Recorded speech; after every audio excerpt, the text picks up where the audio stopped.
বিচার দিবসে আল্লাহর কাছে এই ঈমানের কোনো মূল্য থাকবে না। এরাই হলো মুনাফিক। আল্লাহ যেন আমাদেরকে তাদের অন্তর্ভুক্ত না করেন। সূরা হাদীদের এই আলোচ্য অংশটি আমাদের জানা খুবই জরুরি, কারণ এই অংশটি আমাদের জানায় যে বিচার দিবসে কিভাবে এই দলের অন্তর্ভুক্ত হওয়া থেকে রক্ষা পাওয়া যায়। সংক্ষেপে বলতে গেলে কিয়ামতের দিন বিশ্বাসীরা যখন দাঁড়াবে, রাসূল সাল্লাল্লাহু আলাইহি সাল্লাম তাদের দেখতে পাবেন। ইয়াউমা তারা, তিনি দেখতে পাবেন মানে রাসূল সাল্লাল্লাহু আলাইহি সাল্লাম দেখতে পাবেন আল মুমিনিনা ওয়াল মুমিনাত, বিশ্বাসী নারী এবং পুরুষদেরকে। ইয়াসআ নূরুহুম বাইনা আইদিহিম ওয়া বিআইমানিহিম, তাদের সম্মুখ ভাগে এবং ডান পাশে তাদের নূর ছোটাছুটি করবে। এর মানে হলো ঈমানদার পুরুষ এবং ঈমানদার নারীদের হৃদয় থেকে এবং ডান হাত থেকে জ্যোতি বিচ্ছুরিত হবে। এই আলোটি কেন জরুরি? কারণ আল্লাহর প্রতি আপনার আমার ঈমান যদি অকৃত্রিম হয় এবং বিশ্বাস দৃঢ় হয়, কিয়ামতের দিন এই বিশ্বাস জ্যোতিতে রূপান্তরিত হয়ে দীপ্তি ছড়াবে। আর এই বিশ্বাস দুনিয়াতে আমার কর্মকে প্রভাবিত করেছে। আমার হাতের সেই কাজগুলোই কিয়ামতের দিন আলোতে রূপান্তরিত হবে। সেদিন আমাদের কাছে দুটো আলো থাকবে। শেষ বিচারের দিনটি হবে নিকষ কালো একটি দিন। আধারে ঢাকা বিস্তীর্ণ পথ পাড়ি দিয়ে আমাদেরকে জান্নাতে পৌঁছাতে হবে এবং সুদীর্ঘ পথ পাড়ি দিতে সবার আলো প্রয়োজন হবে। কিছু কিছু ব্যক্তির আলো হবে অনেক প্রখর। রাসূলুল্লাহ সাল্লাল্লাহু আলাইহি সাল্লাম বলছেন, তাদের আলো এত লম্বা হবে যে সেই আলো এক শহর থেকে আরেক শহর পর্যন্ত বিস্তৃত হবে। আবার কারো কারো আলো হবে অত্যন্ত অনুজ্জ্বল। সেই টিমটিমে আলোতে নিজের পা কোথায় ফেলছে কোনো মতে সেটুকুই শুধু দেখা যাবে। তাহলে মানুষ বিভিন্ন মাত্রায় আলো নিয়ে যখন জেগে উঠবে এবং জান্নাতের পথে যাত্রা শুরু করবে, তখন আল্লাহ তাআলার পক্ষ থেকে অভিনন্দন জানানো হবে, কারণ অন্তত তাদের নিজস্ব কিছু আলো রয়েছে। আর অনেকের তো কোনো আলোই নেই, তাই তাদের জান্নাতে যাওয়ার কোনো সুযোগ নেই। আল্লাহ বলবেন, বুশরাকুমুল ইয়াউম জান্নাতুন তাজরি মিন তাহতিহাল আনহার, আল্লাহ বলবেন, আজ তোমাদের জন্য সুসংবাদ জান্নাতের, যার তলদেশ দিয়ে নদী প্রবাহিত। তোমাদের সামনেই এটা আছে, হাঁটতে থাকো, চলতে থাকো। পরবর্তী আয়াতে আল্লাহ অন্য একদল লোকের কথা বলেন, যারা জেগে ওঠার পর গভীর বিস্ময় আবিষ্কার করবে পথ চলার জন্য তাদের নিজস্ব কোনো আলো নেই। চারপাশ গভীর অন্ধকার, বহু দূরে তারা দেখবে কিছু আলো। আপনারা দৃশ্যটা কল্পনা করতে পারেন, চারপাশ গভীর অন্ধকারচ্ছন্ন আর বহু দূর থেকে তারা দেখবে কিছু মানুষ আলো নিয়ে এগিয়ে যাচ্ছে। তারা হয়তো মানুষ দেখতে পাবে না, শুধু আলোর বিচ্ছুরণ দেখা যায়। তখন তারা ভাববে আমাদেরকে দ্রুত তাদের কাছে পৌঁছতে হবে, কারণ আলোটা ধীরে ধীরে হারিয়ে যাচ্ছে। তো সেই মুনাফিকরা কিয়ামতের দিন এইরকম একটি তমসাচ্ছন্ন পরিস্থিতিতে জেগে উঠবে, আর তারা বিশ্বাসীদের আলো দেখে তাদের ধরার চেষ্টা করবে, কারণ তাদের নিজস্ব কোনো আলো থাকবে না। তারা জেগে উঠে গভীর বিস্ময় আবিষ্কার করবে তাদের সাহায্য করার মতো কিছুই নেই। ইয়াকুলুল মুনাফিকুনা ওয়াল মুনাফিকাত লিল্লাযিনা আমানু নযুরুনা নাকতাবিস মিন নূরিকুম, যেদিন মুনাফিক পুরুষ এবং মুনাফিক নারীরা মুমিনদেরকে বলবে, তোমরা আমাদের জন্য অপেক্ষা করো, আমরাও কিছু আলো নিব তোমাদের জ্যোতি থেকে, আমরাও কিছু আলো নিব তোমাদের জ্যোতি থেকে। ইকতিবাস শব্দ দ্বারা বোঝায়, যেমন আগের দিনে আপনার হাতে মশাল থাকতো আর অন্যজনের আগুন থেকে নিজের মশাল জ্বালিয়ে নিতেন, সেরকম। তাই তারা ভাবলো আমরা তোমাদের থেকে কিছুটা আলো ধার নেব, তোমাদেরটা নিয়ে যাব না, একটু থামো, আমাদেরকে সাহায্য করো। তখন মুনাফিকদেরকে বলা হবে, ইরজিউ ওয়ারাআকুম, তোমরা পিছনে ফিরে যাও, পিছনে ফিরে যাও ফালতামিসু নূরা, এবং আলোর খোঁজ করো, আমরা তোমাদের সাহায্য করব না। হাসরের ময়দান হচ্ছে এমন ভয়াবহ একটি জায়গা যেখানে জন্মদাত্রী মা নিজ সন্তানকে পর্যন্ত অগ্রাহ্য করবে। ভাই বোন, স্বামী স্ত্রী, বাবা মা, আত্মীয় স্বজন, প্রাণের বন্ধু, এই সব পার্থিব সম্পর্কগুলো ছিন্ন হবে। প্রতিটি মানুষ শুধুমাত্র নিজেকে বাঁচাতে উদ্বিগ্ন থাকবে, কেউ এমনকি পিছনে ফিরেও তাকাবে না। তোমরা পিছনে ফিরে যাও এবং আলোর খোঁজ করো, পিছনে ফিরে যাও এক প্রকার ব্যঙ্গাত্মক মন্তব্য, মানে দুনিয়াতে ফেরত যাও এবং আলোর সন্ধান করো। কারণ কেউ যদি দুনিয়াতে তার ঈমান ও কর্ম দিয়ে আলো সংগ্রহ না করে থাকে, তাহলে সেদিন তার নিজস্ব কোনো আলোই থাকবে না। ফালতামিসু নূরা, আলো সংগ্রহ করার একমাত্র জায়গা হলো এই দুনিয়া। তারপরে মুনাফিকরা মুসলমানদেরকে ধরার চেষ্টা করবে। এভাবে যখন তারা বিশ্বাসীদের নিকটবর্তী হবে, ফাদুরিবা বাইনাহুম বিসুরিন লাহু বাব, ঠিক এমন একটি মুহূর্তে দুই দলের মাঝে একটি বৃহৎ প্রকাণ্ড দেয়াল নেমে আসবে, যার একটি দরজা থাকবে। এই দরজা সম্পর্কে আমরা অন্য সময় আলোচনা করব। আল্লাহ বলেন, অতঃপর উভয় দলের মাঝখানে খাড়া করা হবে একটা প্রাচীর, ফলে এখন তারা ধরার চেষ্টা করলেও পারবে না। দেয়ালটি খাড়া হওয়ার পর আল্লাহ বলেন, দেয়ালের অন্য পাশে যে পাঁচটা মুনাফিকরা দেখতে পাবে না, সেখানে থাকবে আল্লাহর করুণা, দয়া এবং মমতা, আর অপর দিকে থাকবে কঠোর শাস্তি এবং অন্ধকার। কঠোর শাস্তি এবং অন্ধকার। তাহলে এখন শুধু অন্ধকারই নয়, রয়েছে বিশাল এক দেয়াল, ফলে তাদের পালানোর আর কোনো জায়গা নেই। আর পেছনে দেখতে পাবে শাস্তি তাদেরকে আচ্ছন্ন করার জন্য এগিয়ে আসছে। তখন এই মুনাফিকরা, আল্লাহ আমাদের তাদের অন্তর্ভুক্ত না করুন, মুনাফিকরা মরিয়া হয়ে বলবে, আলাম নাকুম মাআকুম, আমরা কি তোমাদের সাথে ছিলাম না? লক্ষ্য করুন, মুনাফিকরা অপর পাশে থাকা মুমিনদেরকে ডাকছে। স্পষ্টতই দরজা এই পাশ থেকে খোলা যায় না। আরে দরজাটা খোলো না, আমরা তো তোমাদের সাথেই থাকতাম। এভাবে মরিয়া হয়ে ডাকা হবে। সামনে অগ্রসর হওয়ার পূর্বে এটা বোঝা গুরুত্বপূর্ণ। এই কারণেই আমি আজকের খুতবার জন্য এই আয়াতটি পছন্দ করেছি। এই বাক্যটার কারণে, আলাম নাকুম মাকুম, আমরা কি তোমাদের সাথে ছিলাম না? ব্যাপারটা হলো এই লোকগুলো যারা দেয়ালের ভয়ঙ্কর পাশে থেকে গেছে, যারা মরিয়া হয়ে আছে, যাদের নিজস্ব কোনো আলো নেই, তারা ভাবতো তারাও মুমিনদের অন্তর্ভুক্ত। তারা এটা নিয়ে খুবই আত্মবিশ্বাসী ছিল, এত আত্মবিশ্বাসী ছিল যে তারা কিয়ামতের দিনও সেই কথা বলছে, আমরা তোমাদের সাথে নামাজ পড়তাম, তোমাদের সাথে ব্যবসা করতাম, বন্ধু ছিলাম, আত্মীয়তার সম্পর্ক ছিল, চাচাতো মামাতো ভাই বোন ছিলাম, আমরা তো একই কলেজে ভার্সিটিতে গিয়েছি, কেন আজ আমরা বিচ্ছিন্ন? কেন এই সম্পর্ক ছেদ ঘটছে আজকে? এখন অপর পাশে অবস্থিত মুমিনরা নিজেদেরকে নিরাপদ মনে করছে। দেয়াল স্থাপিত হওয়ার কারণে এই পাশের মুনাফিকরা চরম আতঙ্কগ্রস্ত হয়ে পড়ল, অন্যদিকে অপর পাশে অবস্থিত মুমিনরা নিজেদেরকে অনেক বেশি নিরাপদ মনে করছে। তাদের আর কোনো তাড়াহুড়ার প্রয়োজন নেই, কারণ এখন সম্পূর্ণ নিরাপদ। এখন তারা সময় নিয়ে মুনাফিকদের উত্তর দিচ্ছে, এই কারণে তোমরা আজ আমাদের সাথে নেই। জান্নাতি লোকেরা সর্বপ্রথম তাদেরকে বলেছিল, পেছনে ফিরে গিয়ে আলোর তালাশ করো, فالتمسوا نورا পেছনে ফিরে গিয়ে আলোর তালাশ করো। স্পষ্টতই তোমাদের আলো নেই। আবার মুনাফিকরা সম্পূর্ণ হতবাক, আমাদেরও তো তোমাদের মতো আলো পাওয়ার কথা ছিল। এখন জান্নাতি মানুষরা মুনাফিকদের ব্যাপারে বর্ণনা করবে, এই লোকগুলোর তো আলো ছিল, তাদের বিশ্বাস ছিল, এই লোকগুলোর তো আলো ছিল, কিভাবে তারা এটা হারালো? কিভাবে তারা কিয়ামতের দিন সম্পূর্ণ দেউলিয়া হয়ে পড়ল? এই আয়াতটি বিশেষভাবে নিগুড় একটি আয়াত। এই আয়াতে বর্ণিত হয়েছে কিভাবে একজন মুমিন ক্রমে ক্রমে ঈমান হারায়, কিভাবে একজন মানুষ ঈমানের মতো মহামূল্যবান জিনিস পাওয়ার পরেও পরিশেষে তা হারিয়ে ফেলে। রাতারাতি কোনো ব্যক্তির ঈমান ধ্বংস হয়ে যায় না, একদিন সকালে ঘুম থেকে উঠে কোনো ঈমানদার ব্যক্তি মুনাফিক হয়ে যায় না। এটা একটা পর্যায়ক্রমিক প্রক্রিয়া। এই প্রক্রিয়াটি এই নিরন্তর বাণীতে প্রকাশিত হয়েছে, বালা, অবশ্যই তোমরা আমাদের সাথে ছিলে, ওয়ালাকিন্নাকুম ফাতানতুম আনফুসাকুম। আমি প্রথমে সহজ অনুবাদ বলছি, পরে ব্যাখ্যা করব। ওয়ালাকিন্নাকুম ফাতানতুম আনফুসাকুম। 1 নম্বর, তোমরা নিজেরাই নিজেদের বিপদগ্রস্ত করেছ। আরবিতে ফাতানা শব্দটির অর্থ হচ্ছে কোনো কিছুতে পরীক্ষাতে ফেলা। স্বর্ণ গলিয়ে তার খাদ ফেলে দিয়ে ধীরে ধীরে বিশুদ্ধ করার প্রক্রিয়াটিকেও ফাতানা বলা হয়। স্বর্ণ নিখাত করার প্রক্রিয়াটি কিন্তু সহজ নয়, বরং এটি একটি যন্ত্রণাদায়ক দহন প্রক্রিয়া। ফাতানতুম আনফুসাকুম এর অনেকগুলো ব্যাখ্যা আছে, তবে আজকের খুতবার জন্য একটা বিষয়কে হাইলাইট করব। তুমি নিজেকে বারংবার জেনে বুঝে এমন পরিস্থিতিতে ফেলেছ যেখানে তোমার ঈমান পদে পদে কঠিন পরীক্ষার সম্মুখীন হবে। এখানে জিনিসটা বোঝার চেষ্টা করুন, ঈমানের জন্য ক্ষতিকর হবে জেনেও আপনি বারবার নিজেকে এমন পরিবেশের সম্মুখীন করেছেন এবং নিজেকে বুঝিয়েছেন আমি এটা সামলে নিতে পারবো। আপনি নিজেকে এমন সব বন্ধু আত্মীয় স্বজন দিয়ে পরিবেষ্টিত করে রেখেছেন যারা খারাপ কাজ করে, খারাপ কথা বলে, অশ্লীল জিনিস দেখে, কিন্তু আপনি নিজেকে বুঝিয়েছেন আমি তাদের মতো না।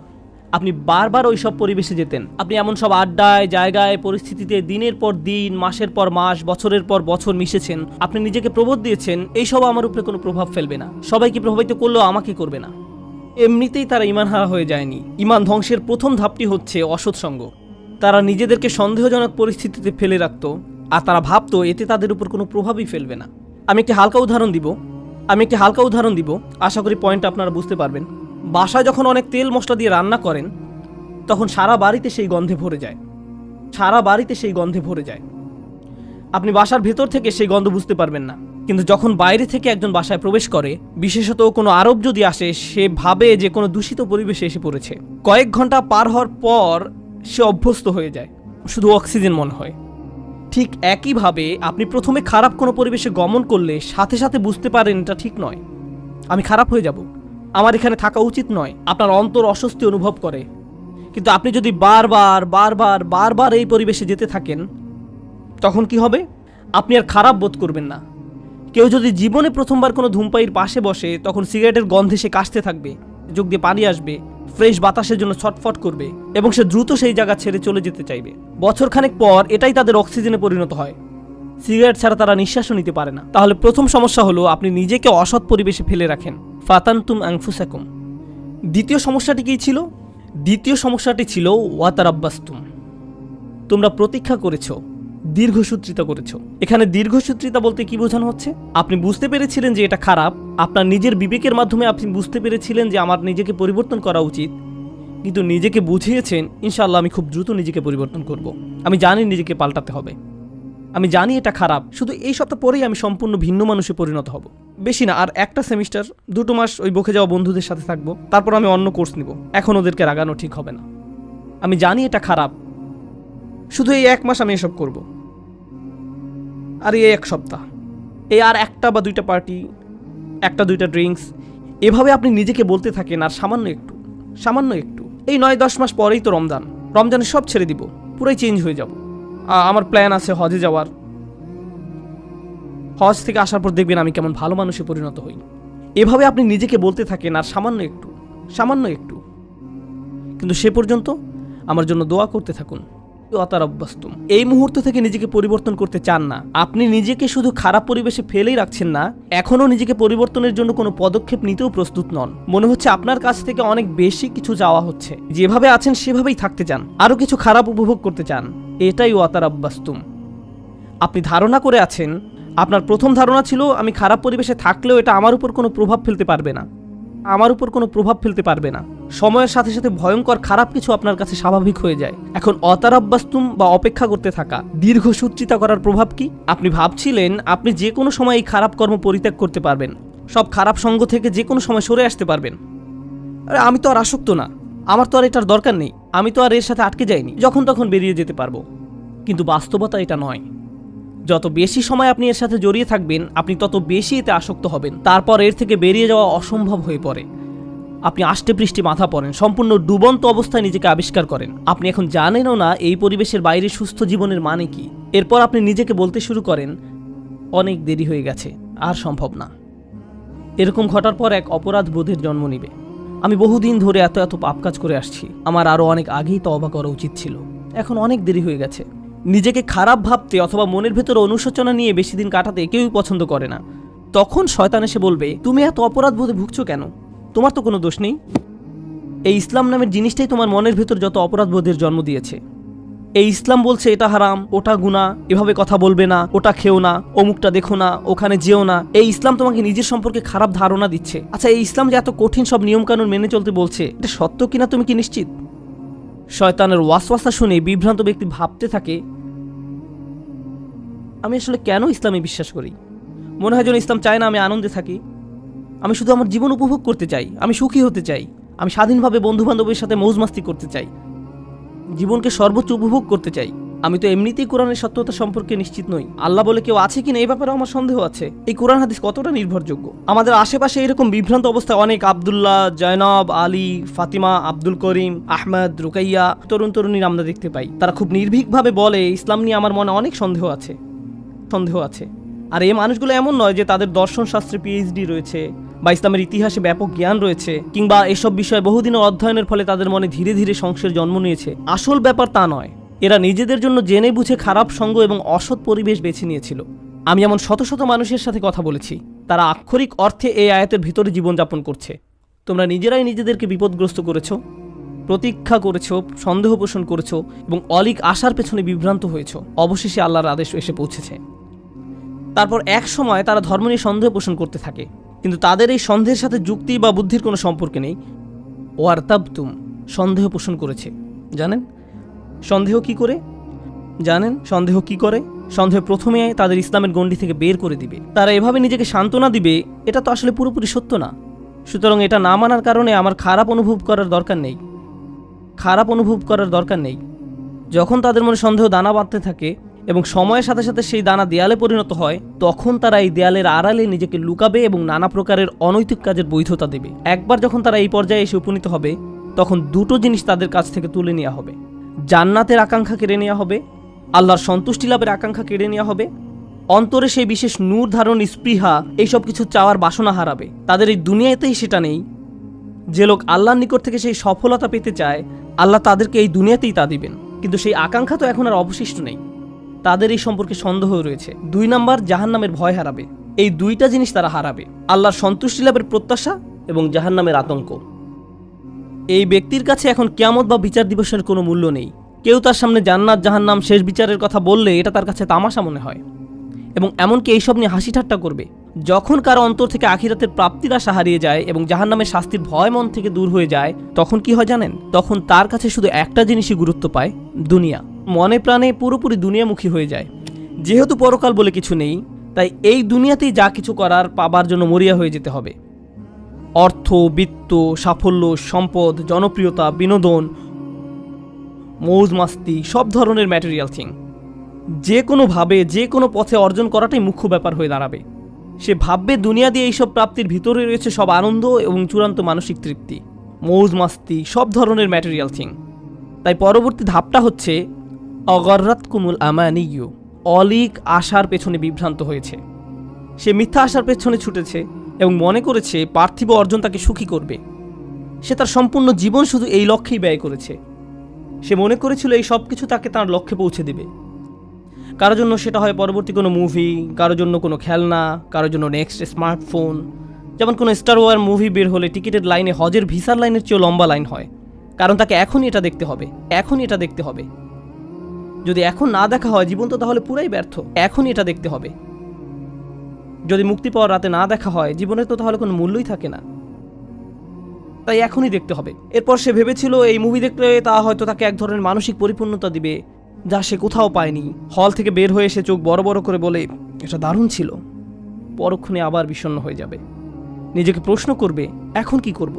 আবার দেখব মুভিটা, এটা দারুণ ছিল। প্রথমবারের মতো অতটা ভালো না লাগলেও মোটামুটি ভালো লাগবে, কারণ যে জিনিসটা তাদের প্রকৃত শান্তি দেওয়ার কথা, আল্লাহর সন্তুষ্টির অন্বেষণ, সেটা তো আর জীবনের লক্ষ্য নয়। সেই ইচ্ছাটাও আর অবশিষ্ট নেই। অগর্রাতকুমুল আমানিয়্যু হাত্তা জাআ আমরুল্লাহ, অবশেষে আল্লাহর আদেশ এসে পৌঁছেছে।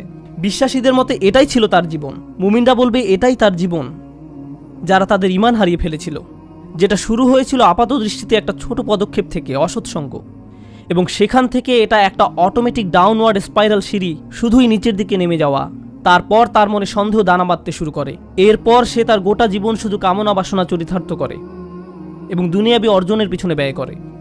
অগররকুম বিল্লাহিল গরুর। তারপর আল্লাহ বলেন চূড়ান্ত প্রতারক। এখানে গরুর শব্দটি মুবালাগা। চূড়ান্ত প্রতারক যে সফলভাবে তোমাদের প্রতারিত করে। সেদিন ঈমানদাররা দেয়ালের অপর পাশের মুনাফিকদের এটাই বলবে। এটা একটা ভয়ানক দৃশ্য যা কোরআনে বর্ণিত হয়েছে। দেয়ালের এক পাশে দাঁড়িয়ে মুনাফিকরা ভাবছে কেন আমাদের অপর পাশে যেতে দেয়া হচ্ছে না, কেন তারা দেয়ালের ওই পারে আটকে গেছে। তখন দেয়ালের অপর পাশ থেকে বিশ্বাসী সাথীরা ধাপে ধাপে ধাপে বর্ণনা করবে কেন তারা দেয়ালের ওই পারে আটকে গেছে। আর কোরআনের এই বর্ণনাটি আপনার আমার জন্য আল্লাহর পক্ষ থেকে একটা উপহার। এটা একটা উপহার যে কিয়ামতের দিবসে সেই ভয়াবহ চিত্রটি এখানে তুলে ধরা হয়েছে। আমার এখন জানাই উত্তম, কারণ সেদিন আমি এই পরিস্থিতিতে পড়তে চাই না। তখন জেনে দিশেহারা, আতঙ্কিত, আশাহত হয়ে পড়তে চাই না। কেন আমি আল্লাহ প্রদত্ত ঈমান হারিয়ে ফেললাম। আপনারা যারা এখানে বসে আছেন, সকল ঈমানদারের অন্তরে আল্লাহ আলো দিয়েছেন। আল্লাহ আমাদের এটা দিয়েছেন। এখন প্রশ্ন হচ্ছে আমরা এই নূরকে অন্তরে ধারণ করতে পারছি কিনা। আমাদের নিজেদের দিকে তাকিয়ে দেখতে হবে আমরা কোথায় আছি। কেউ কেউ হয়তো অসৎসঙ্গের ফিতনার সাথে জড়িয়ে আছি। হতে পারে আপনি মাত্র প্রথম ধাপে আছেন আর ভাবছেন যাক না আরও কিছুদিন। হয়তো এটা এমনও হতে পারে আপনি এখন শেষ ধাপে আছেন। তাই শুধু দুনিয়াবী জিনিসের মাঝেই আপনি চূড়ান্ত সাফল্য এবং মানসিক প্রশান্তি খুঁজে বেড়ান। এই আলো ছাড়া আমাদের যা কিছু অর্জন অথবা উপার্জন, শেষ বিচারের দিনে এই সব কিছু হবে মূল্যহীন। শেষ বিচারের দিনে এই সব কিছু হবে মূল্যহীন। তাই এই অনুচ্ছেদে আল্লাহ তাআলা এটাকে প্রথমে আলো হিসাবে বর্ণনা করেছেন। বিচার দিবসে এই আলোরই একমাত্র মূল্য থাকবে। তাই এই অনুচ্ছেদের প্রথমে আল্লাহ তাআলা এটাকে আলো হিসাবে বর্ণনা করেছেন। বিচার দিবসে এই আলোরই একমাত্র মূল্য থাকবে। কুরআনের আরেকটি সূরায় যেমন বলা হয়েছে ইল্লামান আতাল্লাহা বিকলবিন সালিম, যে সুস্থ অন্তর নিয়ে তার রবের কাছে আসবে, যে অন্তর তাদের সম্মুখে আলোর দ্যুতি ছড়াবে। এই দুনিয়াতে আপনার আমার আর বাকি যা কিছু আছে সবই অর্থহীন।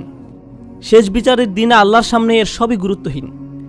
কিছুদিনের জন্য আমরা এইসব উপভোগ করতে পারি, কিন্তু যদি এর ফাঁদে আটকে যাই এবং আমাদের অন্তরের সব জায়গা দখল করে নেয়, অন্তরে আর কোনো জায়গা বাকি থাকবে না। আর তাই এর পরের আয়াতে আল্লাহ তাআলা বলছেন ফালিয়াউমা লা ইউখাযু মিনকুম ফিদিয়াতুন ওয়ালা মিনাল্লাযীনা কাফারু মাওয়াকুমুন নার হিয়া মাওলাকুম ওয়া বিসাল মাসির। আজকে তোমাদের কাছ থেকে কোনো মুক্তিপণ, কোনো ক্ষতিপূরণ গ্রহণ করা হবে না। কোনো কিছু বন্ধক দেওয়ার চেষ্টা করো না। আজকে ওই দরজাগুলোতে তোমাদের প্রবেশাধিকার নিষিদ্ধ। কোনো ধরনের জরিমানা বা মুক্তিপণ দিয়ে দরজাগুলোর ওই পাশে যাওয়ার কোনো সুযোগ নেই।